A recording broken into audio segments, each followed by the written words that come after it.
Sénégal, bonjour. Et qui disait un homme averti en vaut deux ou encore Kode Koubelanga et Lakale. En tout cas, tribune continue de révéler à ça ce que dit Ali Ountin. Eh bien, Ali Ountin, droit de lobbyiste chevronné qui recadre monsieur le Premier ministre, son excellence Pros, la porte du Bourroc. En quoi faisant? Eh bien, en disant Sonko. Eh bien, Sonko n'est plus leader de l'opposition, mais au sommet d'un État qui demande des solutions. Propos de Ali Ountin à lire à la une de tribune quotidienne ce matin, le journal du groupe des médias, en tout cas de relever aussi la période des constats. La période des constats est dépassée. S'il y a des crimes, quels qu'ils soient, les institutions idoines sont plus légitimes pour les identifier, les documenter, les désigner et les punir. Dira également Ali Ountin, sans contour ni détour. Dans tribune quotidienne, fait comme qui dirait jeter un pavé dans la barre pour ne pas dire donner un coup de pied dans la fourmilière, en soutenant il faut aujourd'hui dépasser la phase de la communication politique et gouverner ce pays. Toujours à propos des choses du pays, il y a la dépêche quotidienne qui base à d'une interrogation Kouroubaï Fall et Boldebrit, à savoir rivalité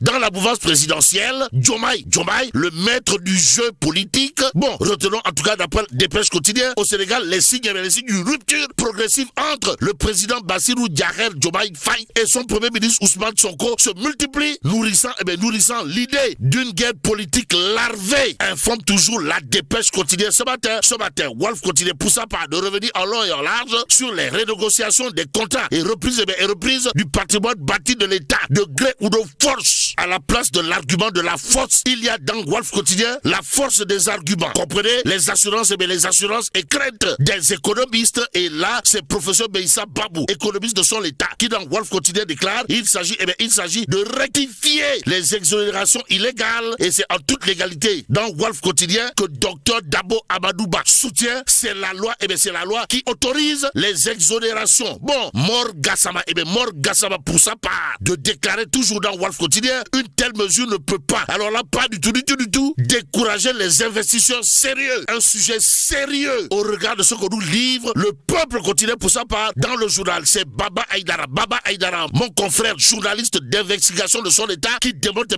pièce par pièce la communication du gouvernement.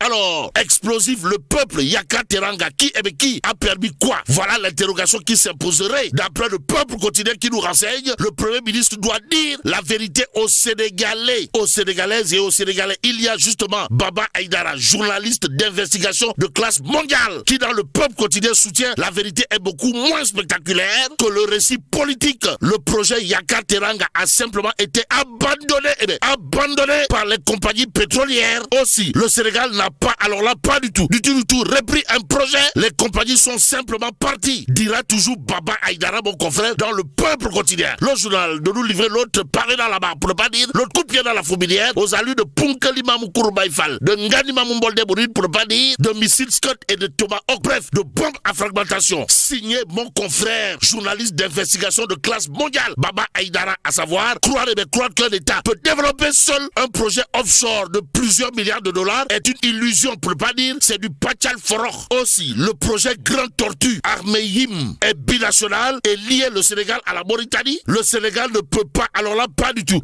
décider seul de modifier un contrat d'unification, dira bien entendu mon confrère Baba Aïdara dans le peuple quotidien, à lire justement dans le journal les week-ends de Baba Aïdara. Et là, Yaka Teranga, on n'a rien repris, les compagnies sont parties. Voilà ce que précise mon confrère journaliste d'investigation de classe mondiale, Baba Aïdara, dans la rubrique les week-ends de Baba Aïdara, à lire bien entendu dans le peuple quotidien. Le quotidien pour sa part de relever la position de mon confrère Bachir Fofana alias El Kabash dans la rubrique contrepoint. Et là, on peut lire querelle byzantine pendant que Rome brûle. À la question de savoir qui peut brûler Rome dans cette histoire, retenons pour l'instant la une du quotidien, le quotidien comprenez, renégociation des contrats miniers, les vérités cachées. En tout cas, la reprise de Yaka Teranga, la gestion de GTA, les créances des ICS au menu de l'actualité du quotidien, le journal en tout cas, d'évoquer l'alerte des cimentiers, les résultats des audits toujours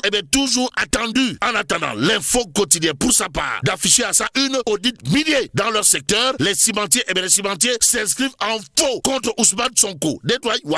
Bon, les 4 cimenteries brandissent plus de 600 milliards d'investissements en 5 ans et plus de 10 000 emplois pour défendre leur contribution. Informe toujours l'info quotidien ce matin. Que retenir d'autre de cette actualité sinon le titre du quotidien révélation. Le journal en tout cas indiqué les cimentiers routiers avertissent Ousmane Sonko. Et comme il est dit, un homme averti en vaut deux. Retenons pour l'instant le titre de Sud Quotidien, comprenez, industrie du ciment au Sénégal, 600 milliards d'investissements et 10 000 emplois, un secteur sous pression. En attendant, passons à Réumi Quotidien qui parle d'un autre secteur sous pression. De quel secteur s'agit-il, du secteur de l'éducation. Et là, Réumi Quotidien, à propos des ponctions sur les salaires, de nous apprendre que